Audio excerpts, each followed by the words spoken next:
Que el Señor les bendiga. Estaba bien deseoso de poder compartir este pasaje con ustedes, pero primero vamos a orar.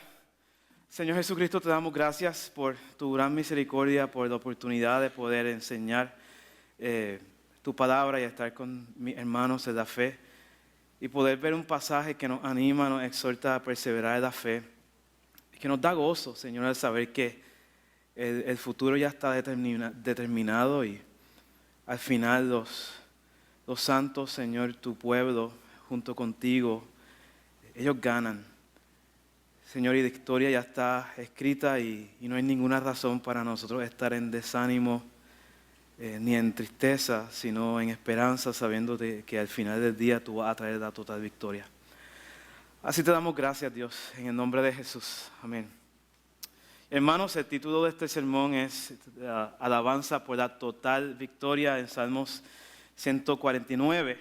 Y le doy gracias a los ancianos por la oportunidad de poder compartir esto con ustedes. Así que les pido que por favor abran sus Biblias en Salmos 149.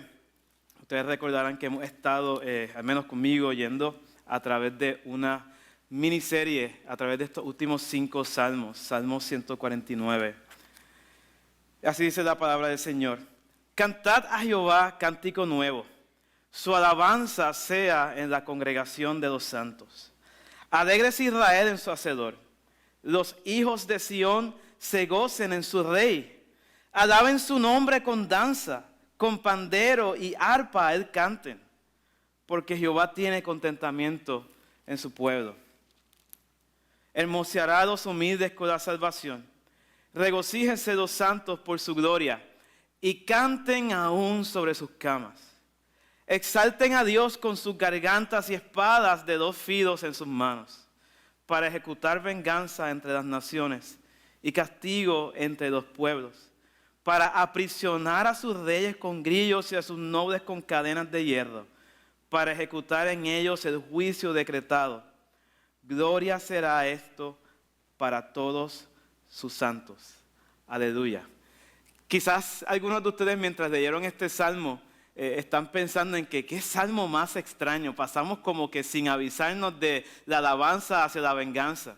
Y la realidad es que en la Biblia nosotros vemos que hay toda una tendencia hacia pienso yo como que hacia la ironía. Ay, perdón, que le estoy dando aquí el botón que no es.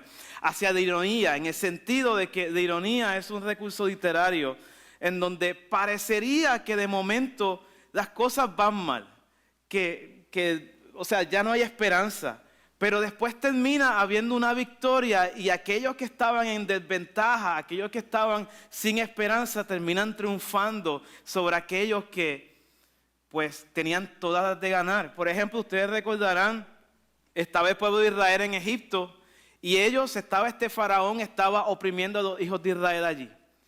Pero Dios viene y trae salvación a los judíos, a los hebreos en ese tiempo, poniendo a Moisés en la misma casa de Faraón, el mismo Faraón que quería destruir a todos los judíos. Y lo mismo nosotros lo vemos en el caso del rey David. Antes de que fuera rey, estaban todo el ejército de Israel peleando contra los filisteos. Todos ellos atemorizados porque veían este gran gigante, Goliat, que nadie se le atrevía a meter de mano a él. Pero irónicamente, un joven que no era un soldado, era un pastor de ovejas. Por medio de él fue por quien Dios trajo victoria al pueblo. Y está toda esa ironía, pero hay una historia en particular que yo creo que nos ayuda a poder ilustrar un poco más lo que vamos a ver en este salmo. En el caso del libro de Esther, es un libro que está también junto con este mismo mensaje. El pueblo está esparcido en medio del imperio persa. Y ustedes recordarán que Esther termina siendo la esposa del rey Asuero, que en ese tiempo era la persona más poderosa que había en el mundo. Asuero estaba gobernando desde Etiopía hasta India. Era un imperio súper grande. Y entonces ustedes recordarán que en medio de la historia había un hombre malvado llamado Amán, y Amán quería destruir a todos los judíos.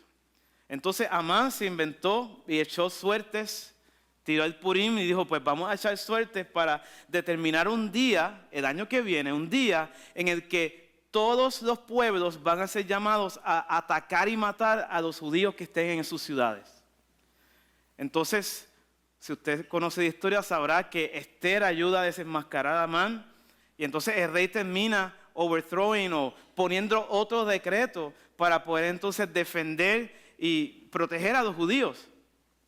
Irónicamente, el día en que se suponía que todos los judíos fueran exterminados por medio de todo enemigo en el imperio, ese mismo día ellos prevalecieron en contra de sus enemigos.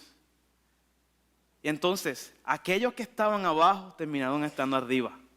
Y esto es lo que nos presenta este Salmo, Salmo 149. Nos presenta la idea en donde Dios trae total victoria a su pueblo.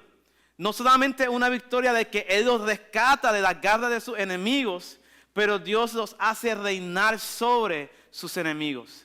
Entonces aquí en este salmo nosotros vamos a ver esta siguiente estructura. Mi proposición es que vamos a ver dos privilegios, dos ventajas, si se puede decir, dos bendiciones que el pueblo de Dios tiene. La primera, y estas son cosas que nos llevan a nosotros a alabar a Dios, porque es un salmo de alabanza. Pero recuerden que los salmos, aunque son cánticos de alabanza, no son meramente cánticos de alabanza. Ellos nos hablan de cosas que Dios ha dicho, ha hecho, o cosas sobre lo que Dios es. Y el salmista, cada uno de los salmistas nos presentan a nosotros un buen ejemplo. Se supone que tú y yo meditemos en la ley del Señor día y noche. ¿Y de dónde los salmistas sacan su inspiración para escribir los salmos? Meditando en la ley del Señor día y noche. Este salmo viene siendo todo un digest, todo una meditación y nos las plasma para que tú y yo pensemos en estas cosas. Y la primera parte vamos a ver aquí que el primer privilegio, la primera bendición, la primera victoria es el asunto de que Dios rescata al pueblo, rescatados por Dios. Y la segunda que vamos a ver es reinando con Dios. Dios hace reinar a aquellos mismos que Él rescató. Entonces la estructura nosotros lo vamos a ver aquí. Espero que esto sea útil a ustedes, si lo pueden ver desde lejos. Pero ustedes van a ver que el Salmo, mi estructura sale de la estructura gramatical del Salmo, especialmente mirando hacia el hebreo. Pero es bastante sencillo, versículos 1 al 4. Ustedes van a ver que hay unos verbos, del versículo 1 al 3 hay una cadena de verbos. Pero luego en el versículo 4 hay una preposición, nos dice el por qué. Nos dice, alaba a Dios, regocíjense, canten a Él, pero nos dicen por qué. Y ahí es donde está lo importante, en el por qué. En la segunda parte nosotros vemos una estructura similar. Vemos verbos y después en vez de ver un por qué, vamos a ver un para. ¿Para qué? ¿Para qué? O sea, ¿cuál es el propósito? Y esta es la estructura que vamos a estar observando en este salmo. Así que, hermanos, vayamos allá primero a ver el título del salmo. El salmo comienza con un aleluya. Aleluya significa alabad a Jehová. No es simplemente una palabra que significa cualquier cosa. Es una palabra compuesta de alelu, de halelu, de alaben y ya el diminutivo o la palabra que quizás es la versión corta de Jehová. Alaben a Jehová.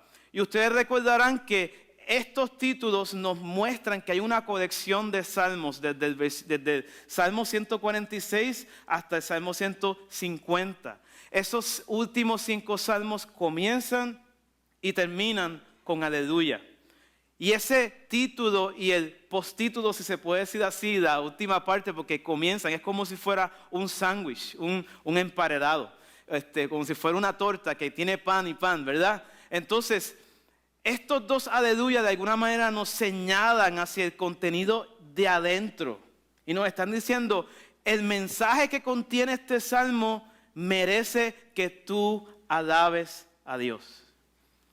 Pero no solamente está esa realidad, también es que el salterio se nos demuestra en el salterio en todos los salmos, desde el Salmo 1 hasta el Salmo 150, que hay una progresión en los salmos. Si usted hace un estudio de los 5 libros de los salmos, va a ver que la mayoría de los primeros salmos, bueno, quizás si ustedes se han propuesto de leer los salmos y los han leído desde el Salmo 1 hasta el final, ¿qué vemos mucho al principio de los salmos? Hay una gran concentración de salmos de alegría o salmos tristes. Salmos de lamento. Al principio del salterio hay una gran concentración de salmos tristes, salmos de lamentos, que nos muestran una progresión paulatina, que nos demuestran el caminar cristiano. Tú comienzas la vida bienaventurada y comienzas tu fe y vas tu peregrinaje entre victoria y derrota, victoria y derrota. Pero cuando ya vamos al final del libro de los Salmos, especialmente el libro 4 y el libro 5, nosotros vemos una mayor concentración de salmos de acción de gracia y de alabanza. Así que hay toda una intencionalidad en la composición de los salmos. Pero especialmente en estos últimos 5 salmos, nosotros vamos a ver un tema importante, que este es el que he estado hablando en todas estas ocasiones que hemos estado hablando acá estudiando estos salmos. Escatología. Es como si fuera la sección del Apocalipsis, si se puede decir, en el libro de los salmos. Y aquí les puse 3 citas del Salmo 146 hasta el 148 que nos demuestran una cadena de progresión escatológica que el salmista, los salmistas cuando estaban estructurando esto, quería que nosotros viéramos que no solamente hay una progresión en la vida del creyente hacia la alabanza, pero que también el creyente va desde la derrota hacia la victoria. Salmo 146 en el versículo 10 nos dice, reinará Jehová para siempre. Fíjate que no dice, reina Jehová para siempre. Es cierto que Dios reina, pero el salmista está diciendo que Dios va a reinar para siempre de una forma diferente en la que está reinando hoy. Y dice, tu Dios, oh Sión, Sión es esta montaña que está en Jerusalén. Y dice, de generación en generación. Esto nos envía a mirar hacia el frente.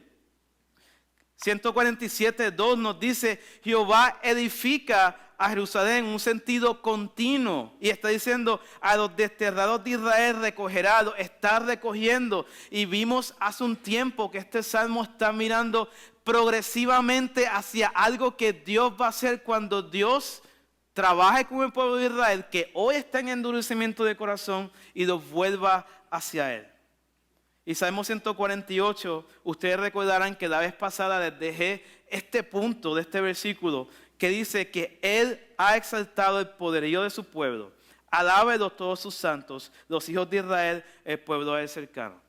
Este versículo ya nos estaba dando como un preámbulo hacia el 149 diciéndonos que Dios va a restaurar la fuerza, particularmente del pueblo de Israel. Hay una progresión en el salterio. Y aquí nosotros vemos esta conexión del título de Aleluya. Por otra parte, hermanos, vamos al versículo 1. El versículo 1 de aquí, y como había dicho al principio, nosotros vamos a estar viendo la primera sección de los versículos del 1 al 4. Y vamos a estar viendo este encabezado de rescatados por Dios. Versículo 1 nos dice, cantad a Jehová cántico nuevo, su alabanza sea en la congregación de los santos. Yo recuerdo cuando yo estaba en el campamento carismático hace muchos años y escuchaba esta frase de cántico nuevo. No sé si acaso alguno de ustedes también venga de ese tipo de herencia carismática. Cántico nuevo, pensábamos en un cántico espontáneo donde una persona empezaba a cantar ahí algo que no estaba, ¿verdad? No estábamos hablando de que se equivoque, sino de que quizás proféticamente empezaba a decir unas cosas y no sé, simplemente algo espontáneo. Y esa era la idea. Pero cuando me pongo a estudiar este salmo, veo que esta no es la idea de cántico nuevo, no se refiere a algo espontáneo, sino que cántico nuevo se refiere a algo mucho más significativo que algo espontáneo.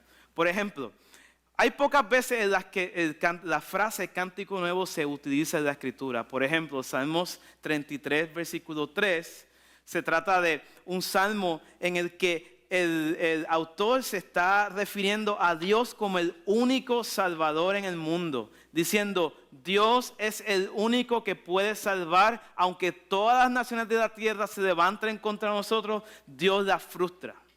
Dios es salvador. Salmos 40, el versículo 3, ustedes recordarán, este es el salmo que David dice, pacientemente esperé yo a Jehová, inclinó mi oído.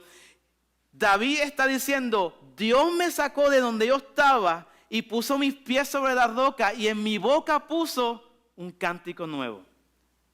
Luego nosotros vemos Salmos 96.1, que es un cántico que trata, si usted lo lee llanamente, el Salmo trata de Dios apareciendo en la tierra, salvando a su pueblo y juzgando a las naciones. Y por ende, se le exhorta a la gente a cantar un cántico nuevo. Salmos 98, bastante similar al Salmo 96, pero el Salmo 98 tiene el enfoque de decir, Dios vino y salvó a su pueblo, cuando su pueblo estaba a punto de ser destruido. Canten a él cántico nuevo. Luego Salmo 144, nosotros vemos allí David de nuevo haciendo una oración de petición al Señor. Señor, rescátame, el enemigo está por tomarme. Y le dice, si tú me rescatas y me libras de la mano de mi enemigo, yo te cantaré a ti cántico nuevo. Espero que hasta ahora ustedes vayan viendo el contexto en el que esta frase de cántico nuevo va sucediendo. Pero si de ahí saltamos a Apocalipsis capítulo 5, estamos cansados de ver este pasaje porque cantamos esta canción aquí de Él es digno. Aquí la cantamos cuando dice que estaba delante del Cordero, esta gran multitud, y le dice al Cordero, digno es el Cordero de abrir los sellos, de tomar el libro, y porque tú nos hiciste para Dios, reyes y sacerdotes, y reinarán sobre la tierra. Dice ahí en Apocalipsis 5 que ellos, los 24 ancianos que representan la iglesia, ellos cantaban delante del Cordero un cántico nuevo. Apocalipsis 5 exactamente nos dice cuál era ese cántico nuevo. Pero luego, la última vez en que sucede esta frase, en el capítulo 14 de Apocalipsis, ahí nosotros vemos un grupo interesante. Este grupo interesante es los famosos 144,000. Se nos dice, en el caso de los 144,000, capítulo 7, que 244,000 exactamente, específicamente son personas del pueblo de Israel. Porque el capítulo 7 es bien específico, dice 12,000 de cada tribu. Y se toma el tiempo de decir de tal tribu, y de tal tribu, y de tal tribu, y de tal tribu. No pare más, es de Israel, son Israel. No podemos decir que los 144,000 son de iglesia o son otro grupo. Eso es lo que el texto dice, Israel. Pero curiosamente, en el caso del capítulo 14, cuando dicen que estos 144,000 que fueron sellados, apareció el Cordero y los rescató, ellos cantaban un cántico delante de los 24 ancianos, o sea, distintos, son distintos ellos a la iglesia, los 24 ancianos, distintos a los 4 seres vivientes, son ellos distintos al Cordero, porque dice, cantaban delante del Cordero, de los 24 ancianos, de los 4 seres vivientes, pero nadie podía aprenderse el cántico nuevo, solamente ellos. Muy interesante. Vemos que el cántico nuevo tiene que ver con un rescate. Tiene que ver con la idea, Dios hizo una obra nueva, hay un canto nuevo. Dios hizo una obra nueva, hay un cántico nuevo, una razón nueva, algo nuevo de lo cual cantar. Ustedes recordarán cuando el pueblo de Israel cruzó el mar. Ellos celebraron y dijeron, hoy cantamos ¿de qué? ¿De qué cantamos hoy? Pues de que Dios abrió el mar y nos hizo cruzar. Pero en este momento Dios hará algo bien especial. Y entonces es bien interesante que la segunda línea de Salmo 149 no solamente dice cantad cántico nuevo, pero la segunda línea dice su alabanza sea en la congregación de los santos. Nos indica que este canto es no solamente originario de ellos, pero permanece entre ellos.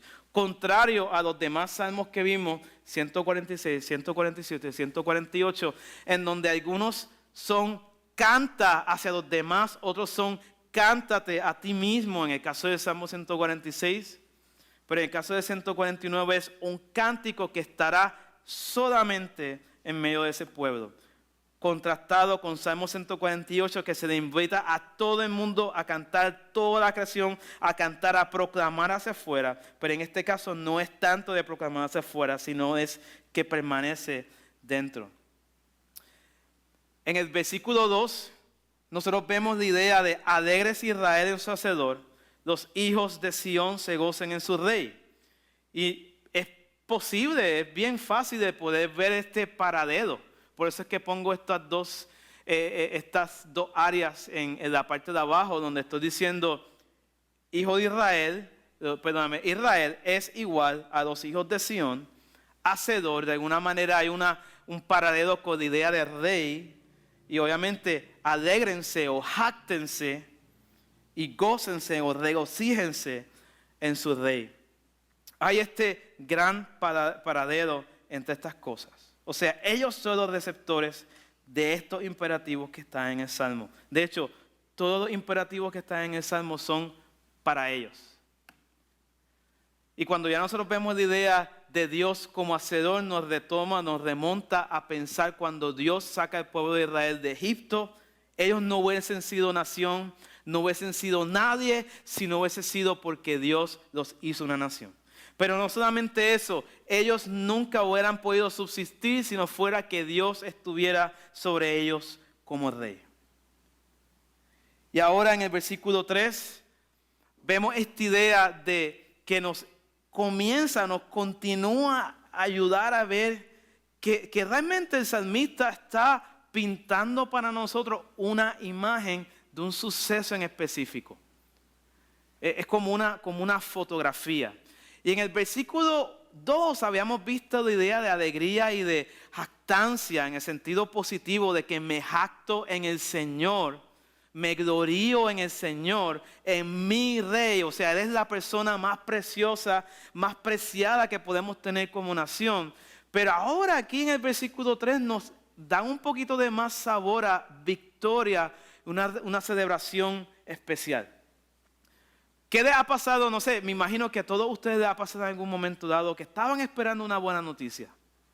Estaba esperando un trabajo y recibe la llamada, te dicen, te contratamos y te vamos a pagar $1 millón por hora. Y tú estás celebrando.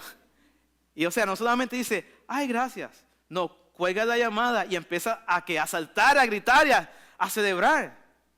O sea, cuando la persona que tu crush, cuando estaba ahí con tu esposo y de momento dice, mira, se me declaró por fin. Ya va 3 años ahí pendiente que el muchacho se diera cuenta que yo estaba interesado, lo que sea.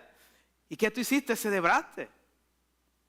Y en este caso, cuando nosotros vemos aquí que dice que cantemos a Dios con danza, con pandero dice, perdón, que aquí se me fue en blanco un momento, con danza, pandero y arpa, que canten a Él, alaben su nombre. No es que se crean que aquí ahora en Berea vamos a empezar a danzar y a hacer un ministerio de baile aquí. No, esta no es la idea. La idea que el salmista quiere pasarnos a nosotros es la idea de celebración. Pero mira este detalle. Cada vez que está en la escritura la idea de danza, panderos y arpas, está hablando en un contexto de victoria. Lo había mencionado hace un rato. Cuando el pueblo de Israel pasó por el Mar Rojo, María y las mujeres se levantaron con pandero y danza y dijeron, Jehová ha echado en el mar al jinete y el caballo. Luego nosotros vemos en el caso de la segunda cita que tengo aquí de Jueces, Aquí nosotros vemos la idea de que después que Jefté viene de la victoria, la hija de Jefté sale de la casa con panderos y danza. En 1 Samuel vemos cuando David venció a Goliat, la idea también de que las mujeres salieron celebrando la victoria. Y decían, Saúl mató a sus miles, David mató a sus 10 miles. Pero vayamos un momento a la cita de 2 Samuel.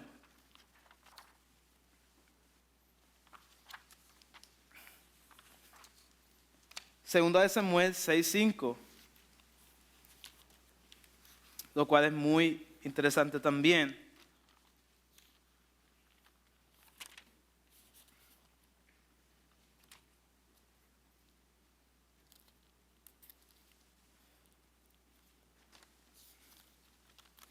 Segunda de Samuel 6:5.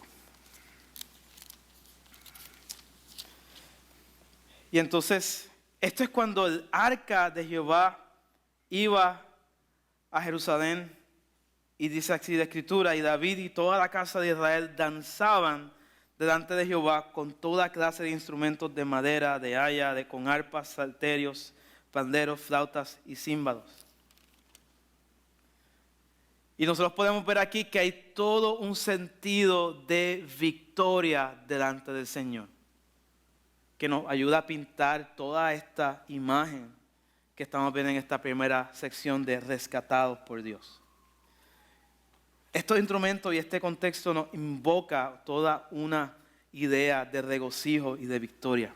Ahora, regresando al Salmo, en el versículo 4 del Salmo, aquí se nos exhorta, se nos explica el por qué. ¿Y por qué yo hago tanto énfasis en los por qué, hermano? Porque muchas veces tratamos los salmos como la reflexión que tú lees en el periódico por la mañana, como algo muy liviano. Pero recuerda esto, hermano. La adoración, la alabanza siempre es reactiva, siempre es una respuesta. Siempre tuvo que haber pasado algo antes. Es como cuando tú estás viendo un juego de fútbol, tú no gritas ya porque sí, gritas porque pasó algo. Metieron un gol, no sé, pasó algo, o el otro se equivocó y te enojaste y gritaste. Pero en el contexto de la alabanza siempre tenemos que ver qué es lo que el salmista nos está diciendo. ¿Cuál es la teología que está detrás? ¿Cuál es la enseñanza? ¿Cuál es la leña que enciende el fuego? ¿Cuál es la razón que te debe a ti a tú maravillarte delante del Señor? Y si hasta el momento el salmista está hablando de victoria, está hablando de regocijo, de alabanza, de canto, tenemos que preguntarnos por qué. Y bastante sencillamente el autor nos dice la razón por qué Dios debe ser alabado. Y es porque Dios tiene contentamiento con su pueblo. He befriends, Él se agrada, los acepta. Esto es un participio, está hablando de esta cualidad continua de Dios. Él tiene contentamiento en su pueblo. Y dice que hermosea o glorifica, adorna a los humildes o los afligidos con salvación. Y yo te quiero preguntar algo a ti. Cuando nosotros vemos este versículo, ¿estará hablando el salmista de una cualidad general de que Dios se contenta en su pueblo? En un sentido general, sí, lo sabemos, como decir Dios reina, sí, Dios reina siempre. ¿O está hablando de algo específico? De un evento en específico. Y bueno, ya de por sí el versículo 1 del Salmo nos dice, es algo en específico, no está hablando de un contexto general de que Dios ama a su pueblo. Sabemos que Dios ama a su pueblo. Si no nos llamaríamos pueblo de Dios. Pero aquí aquí el salmista está hablando de un evento en específico. Ustedes recordarán que el pueblo de Israel actualmente está endurecido. Y por cuestión de tiempo, no tenemos tiempo de ir allá a Deuteronomio capítulo 30. Pero en Deuteronomio capítulo 30 viene siendo una base teológica para todos estos salmos. Porque antes de que el pueblo de Israel entrara a la tierra prometida, estaban allí con Moisés. Moisés les está diciendo, ustedes van a entrar a la tierra y cuando estén en la tierra, ¿sabes qué? Van a romper el pacto. Ustedes van a pecar contra Dios y van a persistir en pecar contra Dios. ¿Y sabes qué Dios va a hacer? Dios, como es fiel, los va a botar de la tierra. Pero en un momento dado, el Señor va a trabajar en sus corazones, va a circuncidar sus corazones y los va a plantar de vuelta en la tierra y se va a volver a contentar en ustedes. El salmista está pensando en esto. Vayamos un momento a Ezequiel capítulo 20. Ezequiel capítulo 20.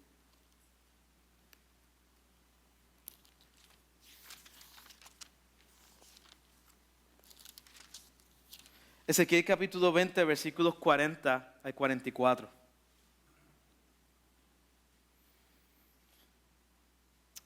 Y así dice la palabra del Señor. Pero en mi santo monte, en el alto monte de Israel, dice Jehová el Señor, allí me servirá toda la casa de Israel, toda ella de la tierra. Allí los aceptaré o tendré contentamente, es la misma palabra. Y allí demandaré vuestras ofrendas y las primicias de vuestros dones con todas vuestras cosas consagradas. Como incienso agradable os aceptaré cuando os haya sacado de entre los pueblos y os haya congregado entre las tierras en que estáis esparcidos. Y seré santificada en vosotros a los ojos de las naciones. Y sabréis que yo soy Jehová cuando os haya traído a la tierra de Israel, la tierra por la cual alcé mi mano jurando que la daría a sus padres. Y allí os acordaréis de vuestros caminos y de todos vuestros hechos en que os contaminasteis y os aborrecisteis y os aborreceréis a vosotros mismos a causa de todos vuestros pecados que cometisteis. Y sabréis que yo soy Jehová cuando haga con vosotros por amor de mi nombre, no según vuestros caminos malos ni según vuestras obras perversas obras, oh casa de Israel, dice Jehová. Y si vamos a Zacarías, capítulo 10, un momento, Zacarías.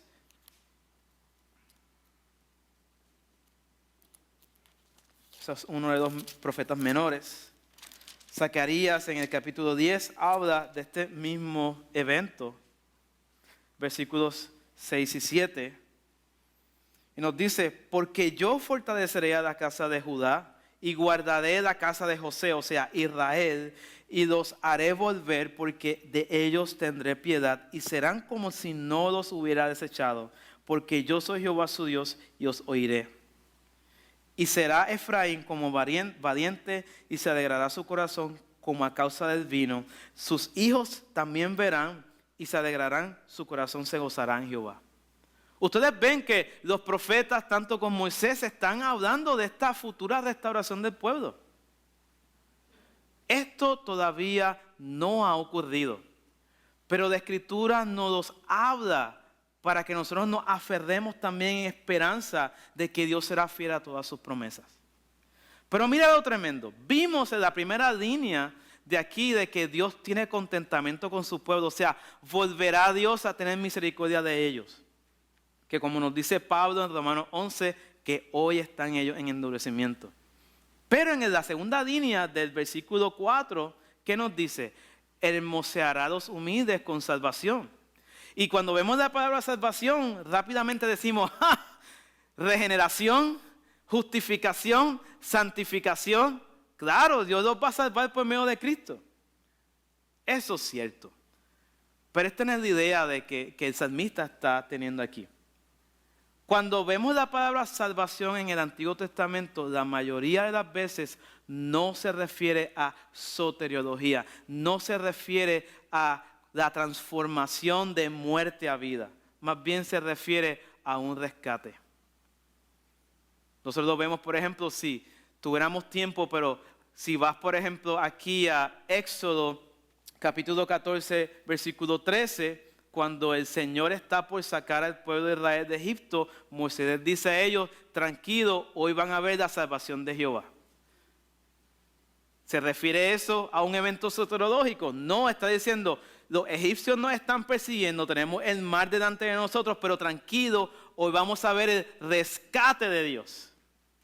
Y lo mismo lo vemos en la próxima cita en Salmos 3 del 1 al 2, donde David está rogando al Señor que lo salve, no que lo regenere, sino que lo saque de donde está y lo ponga en un lugar seguro.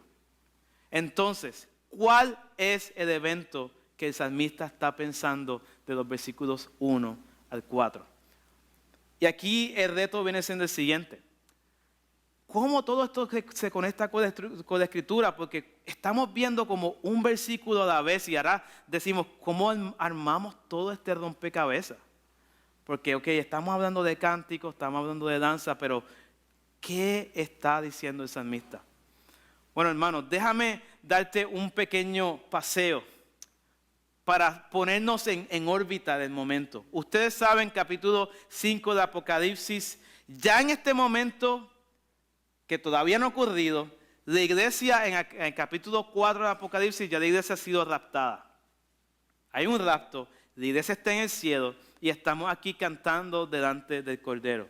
Dice ahí que hay gente de toda tribu, lengua y nación cantando al Cordero. Luego, nosotros vemos en el capítulo 7, durante el tiempo de la gran tribulación, que todavía no ha pasado. Yo sé que tu trabajo es difícil, pero créeme, no es la gran tribulación. La gran tribulación es algo mucho más difícil, mucho más complejo, mucho más catastrófico que cualquier situación que tú puedas estar pasando hoy. Pero durante la gran tribulación, Dios va a estar trabajando con Israel y nos dice en el capítulo 7 que Él va a sellar 144,000 personas, 12,000 de cada una de las tribus. Ahora luego en el capítulo 14 de Zacarías, aquí nos está hablando de algo que quizás tú y yo no escuchamos mucho. Y lo voy a leer aquí de la pantalla. Y dice, he aquí, en el día de Jehová viene. Esto es durante el tiempo de la tribulación, al final del tiempo de la gran tribulación.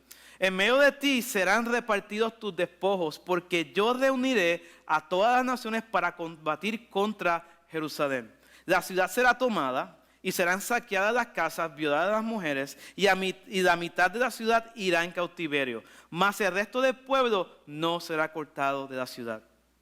Después saldrá Jehová y peleará con aquellas naciones como peleó en el día de la batalla. Y se afirmarán sus pies en aquel día sobre el monte de los olivos que está enfrente de Jerusalén, al oriente, y el monte de los olivos se partirá por en medio hacia el oriente y hacia el occidente, haciendo un valle muy grande, y la mitad del monte se apartará hacia el norte y la otra mitad hacia el sur. Y huiréis al valle de los montes, porque el valle de los montes llegará hasta Sal. Huiréis de la manera que huiste por causa del terremoto en los días de Usías, rey de Judá. Y vendrá Jehová mi Dios y con él todos los santos. ¿Cuál es este evento que nos está hablando Zacarías? Este es un profeta del Antiguo Testamento. Nos está diciendo que en un momento dado el Señor va a permitir que todas las naciones de la tierra se levanten contra los judíos. Y va a haber una gran batalla en toda la tierra de Israel. Y en ese mismo momento, ¿qué va a pasar? Dios va a aparecer, va a pelear contra las naciones y va a rescatar al pueblo. Este es el mismo evento que vemos en Apocalipsis capítulo 19. Ustedes conocen este pasaje de Apocalipsis capítulo 19, cuando se abren los cielos y aparece Cristo glorioso en un caballo blanco, vestiduras blancas, y con él siguiendo de quiénes, todos los santos. ¿Y qué él va a hacer? Los últimos versículos nos dice. Él dice, versículo 15, de su boca sale una espada aguda para herir con ella a las naciones, y él las regirá con vara de hierro, y él pisa el lagar del vino del furor y de la ira del Dios Todopoderoso. ¿Cuál es el evento que nos muestra los versículos del 1 al 4? Nos está diciendo, celebren porque Dios los ha rescatado. Esto todavía no ha ocurrido, pero una gran celebración, porque no es un rescate cualquiera. Dios, cuando ellos estaban, como habíamos visto al principio con el Purim, todas las naciones están para destruir Israel. En ese mismo momento, el Señor aparece de los cielos, los rescata y vence todas las naciones. Esto es glorioso, hermanos. Esto es total victoria. Y hasta el momento tenemos que preguntarnos, entonces, ¿cómo aplicamos esto? ¿Qué tiene que ver esto contigo y conmigo? Porque estamos hablando de cosas que todavía falta para que ocurran. Y de hecho, nosotros no vamos a estar aquí para cuando todo eso ocurre. Y yo creo que el pasaje es bastante claro en su aplicación. ¿En qué tú te jactas? ¿En quién tú te glorías? El pasaje te dice, jáctate solamente, gloríate solamente en Dios. Porque tú no te puedes rescatar a ti mismo. Si tú hoy eres creyente, no es por tus propias fuerzas, es porque Dios ha intervenido en tu vida. Es la misma exhortación que el salmista le hace a la audiencia original en este caso. Le está diciendo, gloríense en su rey. Y Jeremías lo presenta de una forma muy buena cuando él dice, así dijo Jehová, no se alabe el sabio en su sabiduría, ni en su valentía se alabe el valiente, ni el rico se alabe en sus riquezas, mas alábese en esto el que se hubiese de alabar, en entenderme y conocerme que yo soy Jehová, que hago misericordia, juicio y justicia en la tierra, porque estas cosas quiero, dice Jehová. Y hermanos, hemos visto esta primera parte de rescatados por Dios como que nos lleva a alabar a Dios y nos lleva a meditar en esta total victoria, sabiendo de que el final está ya destinado, los buenos ganan al final. Pero vamos a ver esta segunda sección de reinando con Dios. Vamos ahora a ver qué sucede luego de que el Señor desciende y rescata a su pueblo. Y esta es la sección que yo creo que es más extraña todavía, porque vemos que pasa de momento de la alabanza hacia la venganza, bien extraño. Nosotros vemos versículos 5 y versículo 6, regocíjense los santos por su gloria y canten aún sobre sus camas. Acá la Reina Valera hace como una interpretación en su traducción, porque dice, regocíjense los santos por su gloria. Pero originalmente lo que dice es, regocíjense los santos gloriosamente. O en gloria, regocíjense en gloria. Está hablando de que este gozo y esta alegría que va a suceder por lo que el salmista nos va a decir ahora, no es cualquier gozo, sino que es un gozo intenso, grandioso, glorioso. Y la segunda sección de la línea vemos que dice, exalten aún sobre sus camas. Y hay muchos comentaristas que hablan aquí diciendo, bueno, que cuando se refiere a camas, quizás se está refiriendo como un prayer mat, como un tipo de carpeta que tú pones para orar encima de esa carpeta, o está hablando de que, bueno, quizás se refiere al reclinatorio en donde las personas comían y celebraban, así que están hablando de una celebración en donde ellos están comiendo y pues mientras comen, alaban. Pero yo creo que el significado aquí es bastante sencillo, no hay que complicarlo mucho. El autor está diciendo, este regocijo y gozo por la victoria que el Señor va a traer va a ser tan grande que aún mientras ellos duerman, van a estar todavía celebrando. No es el gozo que, bueno, pues me alegré por la mañana y ya se me espantó la alegría que tenía ya por la tarde. No va a ser un regocijo perpetuo, constante. Y ahora vemos en el versículo 7, en el versículo 6, esta idea de exaltación en las gargantas y espadas en las manos. Y aquí ustedes ven que no marqué un verbo porque originalmente no hay verbos ahí. Es haya exaltación en las gargantas y haya espadas de doble filo en las manos. ¿Qué ustedes creen de esto? Esto es bien extraño. Hay otros comentaristas que dicen que probablemente esto se refería a algún tipo de danza en el templo con espadas donde todos estaban celebrando y así. O sea, no sé, eso es un long shot, eso ¿cómo tú te vas a sacar eso de aquí? Pero aquí esto es bien interesante lo que vemos. El salmista está siendo bien específico. Miren el paralelo, exaltación en las gargantas, espadas en las manos. Exaltación en las gargantas, espadas en las manos. Él está uniendo en paralelo dos ideas que parecen que no tienen nada que ver.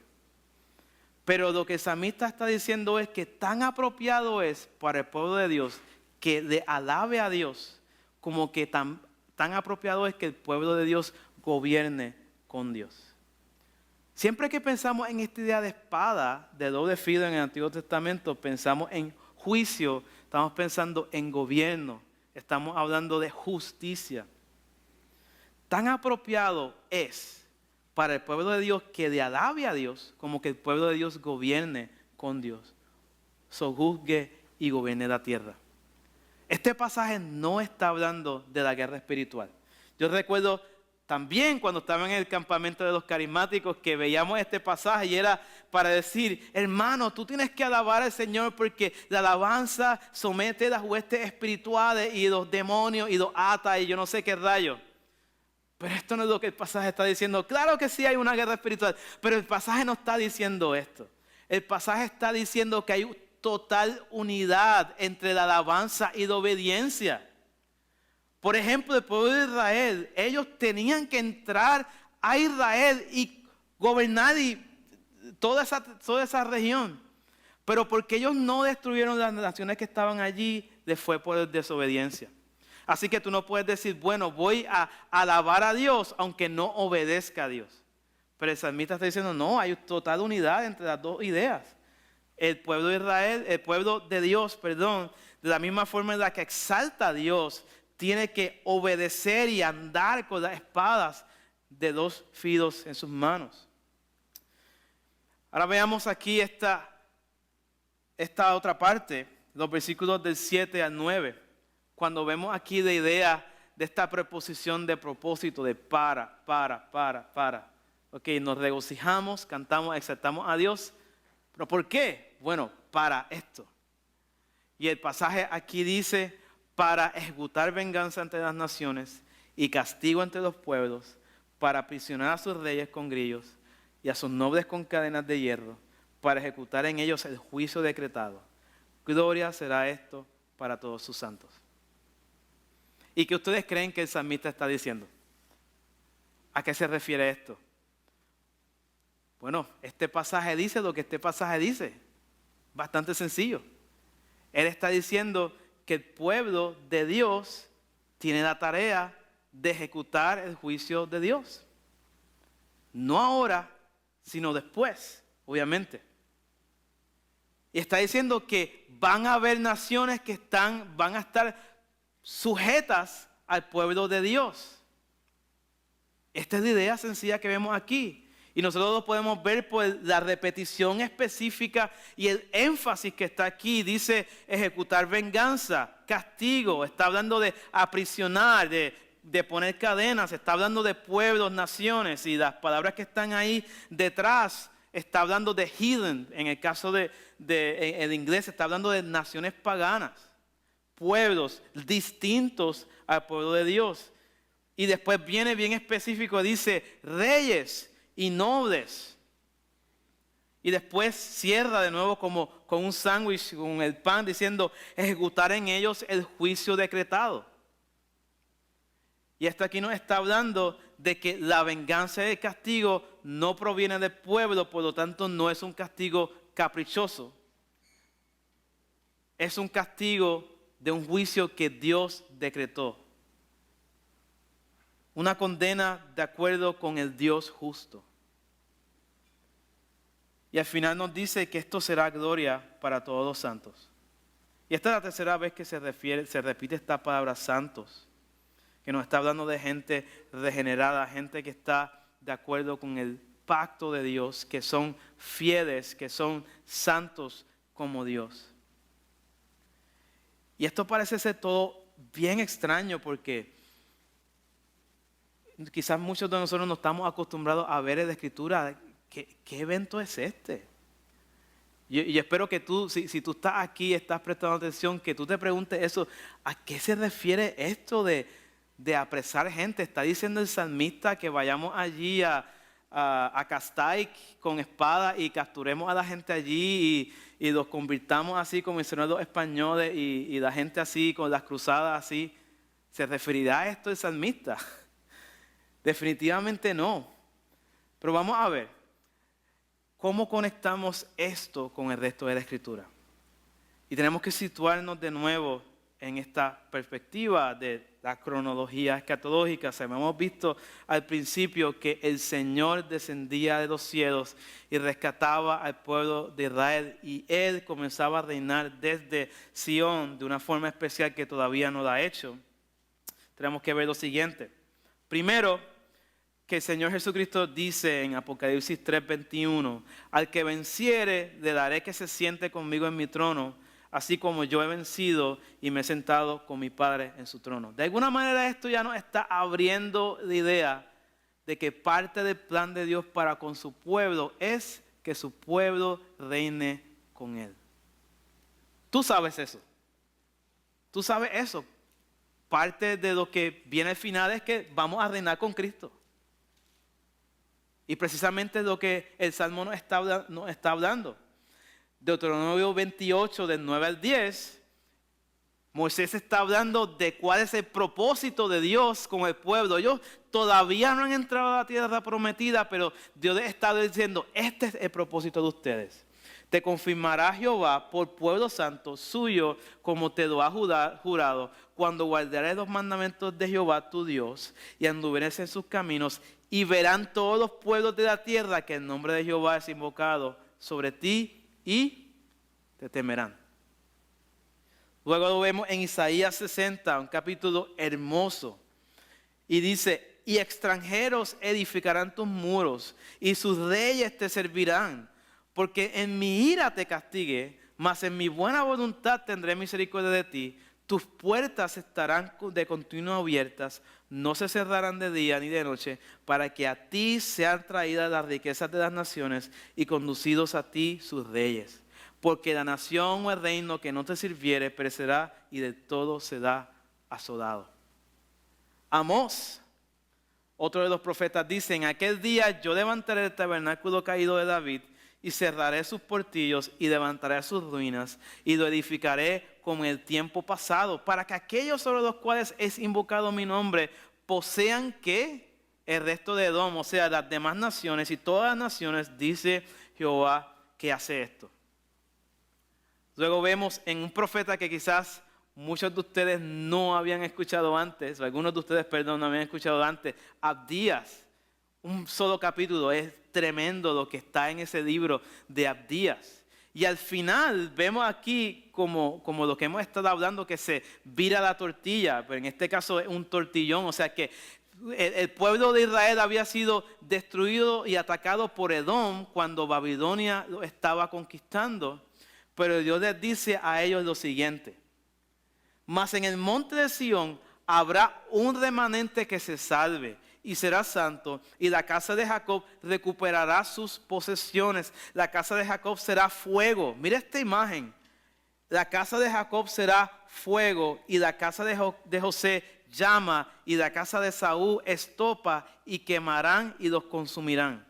Mira esa imagen de fuego. Israel será fuego y los enemigos serán como paja. ¿Qué le pasa a la paja cuando está con el fuego? Se quema, se consume. Ni aun el resto quedará de la casa de Saúl, porque Jehová lo ha dicho. Y los del Negev, y aquí va para que tengamos una idea de la realidad de esto, nos habla de geología, de geografía, nos dice específicamente, los del Negev poseerán el monte de Saúl, o sea, más abajo.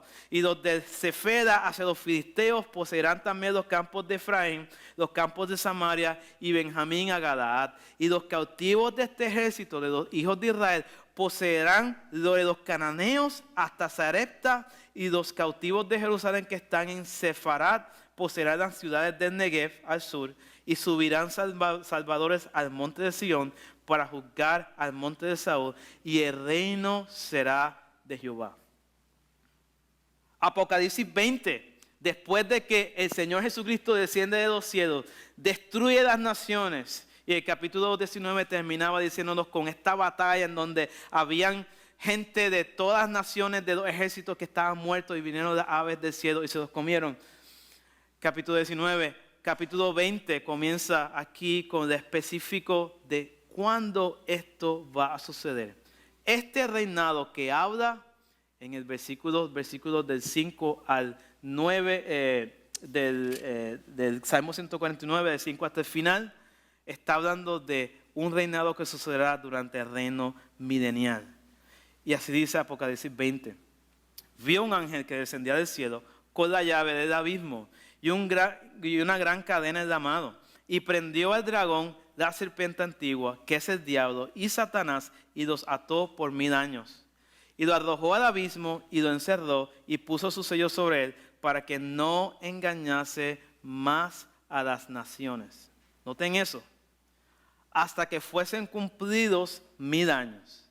Y después de esto debe ser desatado por un poco de tiempo. Y vi tronos, noten eso, tronos, y se sentaron sobre ellos los que recibieron la facultad de ¿qué? De juzgar. Piensen en el Salmo 149 que estamos pensando en todo este tiempo. Y vi las almas de los decapitados por causa del testimonio de Jesús y por la palabra de Dios, los cuales, los que no habían adorado a la bestia ni a su imagen y que no recibieron la marca en sus frentes ni en sus manos y vivieron. Ellos estaban muertos, pero ahora dice que vivieron. ¿Y qué? Reinaron con Cristo 1000 años. Pero los otros muertos, o sea, los pecadores que sí adoraron la imagen y que no reconocieron a Dios, no volvieron a vivir hasta que se cumplieron 1000 años. Esta es la primera resurrección.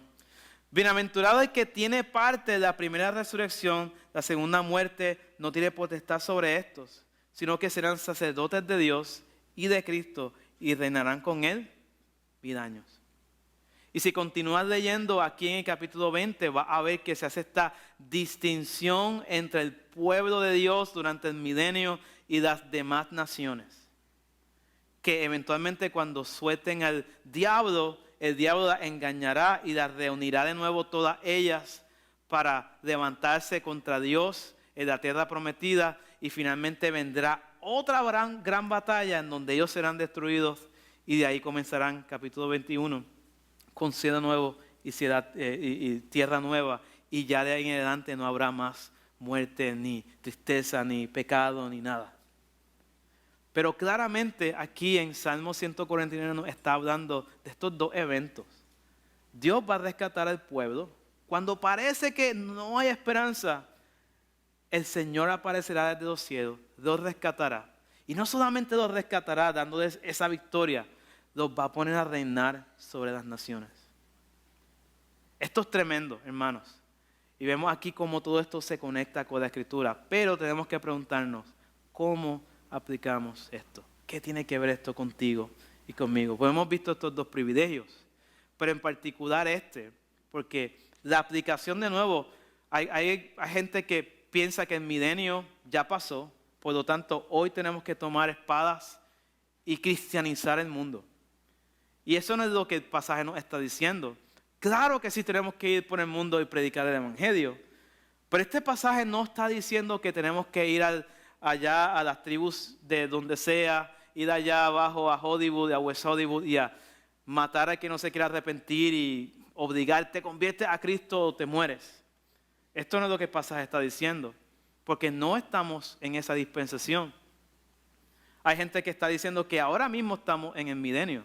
Pero tampoco, porque el pasaje no lo permite ver lo que vemos hoy como que estamos en el milenio, no lo justifica.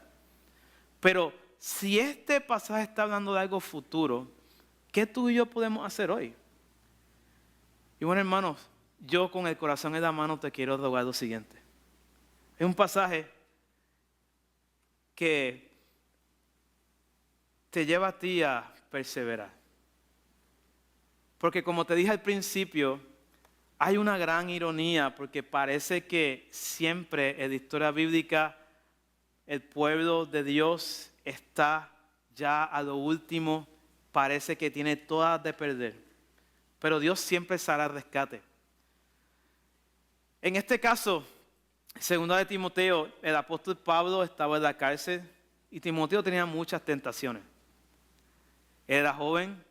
Las iglesias que él con el apóstol Pablo había plantado estaban desmoronándose, la gente estaba yéndose tras falsas doctrinas, los hermanos se estaban peleando. Había gente que eran amigos de Pablo y habían abandonado a Pablo. Y Timoteo está pastoreando una iglesia y está diciendo, o sea, ¿qué hago? Y Pablo le da esta carta y le está diciendo, Timoteo, estoy en las últimas y no sé, o sea, sé que ya mi tiempo está por terminar. Y le está diciendo, Timoteo, haz lo que tienes que hacer aquí en la iglesia, pero ven pronto. Y Timoteo está viendo que no hay esperanza. Pero Pablo le dice, le da esta gran exhortación que ministra tanto mi alma, porque hay un reino venidero. De nuevo, sabemos cuál es el final, pero tenemos la tentación en decir, quizás Dios no lo va a hacer. Tú tendrás la tentación de muchas cosas. Dice Pablo, acuérdate de Jesucristo del linaje de David, resucitado de los muertos conforme a mi evangelio, en el cual sufro penalidades hasta prisiones a modo de malhechor. Mas la palabra de Dios no está presa. Por tanto, todo lo soporto por amor de los escogidos, para que ellos también obtengan la salvación que es en Cristo Jesús con gloria eterna.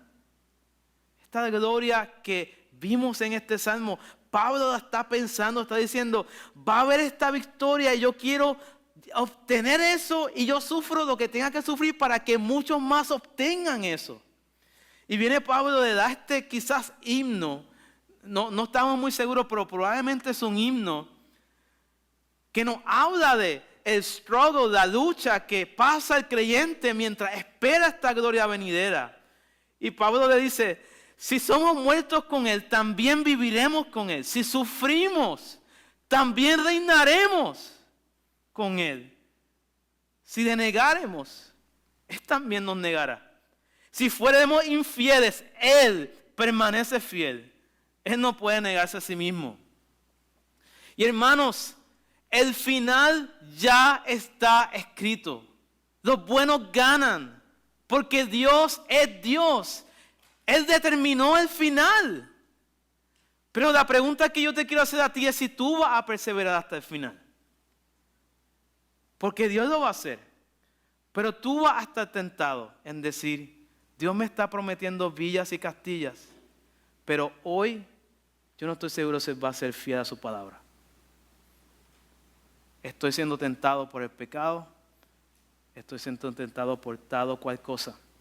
Y hermanos, va a venir tiempo en donde tú vas a sufrir persecución. Y mi pregunta va a ser, ¿vamos a perseverar? En ese día no va a ser persecución por tu color de piel, si tienes la vacuna de COVID o no la tienes. La persecución no va a ser por tu estatus migratorio, por lo que tú piensas, la persecución va a ser por Cristo.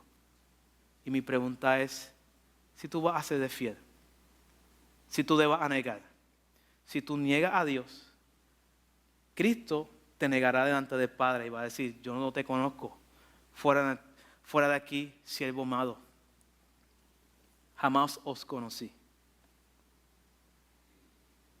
Y mira, dice, si fuéramos infieles, no dice, pues Él también va a ser infiel. No, Él va a ser fiel. Por lo tanto, la promesa está. Hay una total victoria que te lleva a ti a adorar a Dios. Y yo te exhorto a que aún mientras esperamos que el Señor lleve a cabo estas cosas, le alabemos. Y si tenemos que sufrir por causa de su nombre, suframos. Pero que sepamos que vamos a reinar con Él. Él va a llevar a cabo su plan y todos estaremos con Él por siempre. No hay excusas para negarlo. Oremos. Señor Jesús, te damos gracias por tu gran misericordia. Padre, que mi gran deseo es que este pasaje sea entendido, Señor, por mis hermanos en la fe y que ellos puedan ser exhortados y animados. Y aquí, como acabamos de leer, Señor, nos exhortas tú a la perseverancia y hasta el final. Hay una total victoria que tú tienes para nosotros garantizada en Cristo Jesús. Y así yo te ruego que nuestros ojos estén fijos en eso, sabiendo en donde nosotros contigo reinaremos por siempre. Y así nosotros nos regocijamos en nuestra salvación, pero también nos regocijamos en la salvación que tú traerás sobre el pueblo de Israel. que hoy está endurecido en su pecado. Y así te rogamos, Dios, que todas las naciones y que todas las huestes celestiales y que toda la creación se regocije delante de ti cuando llegue el momento en el que tú cumplas, Señor, cada una de tus promesas. Y cantaremos a ti que tú eres digno, tú eres fiel. Señor, yo te ruego que nos ayudes como iglesia a perseverar hasta el final, a que a pesar de cualquier tipo de tentación temporal o tentación futura que venga, que podamos aferrarnos a estas verdades y podamos aguardar el reino venidero. Si te lo rogamos, Dios, en el nombre de Jesús. Amén.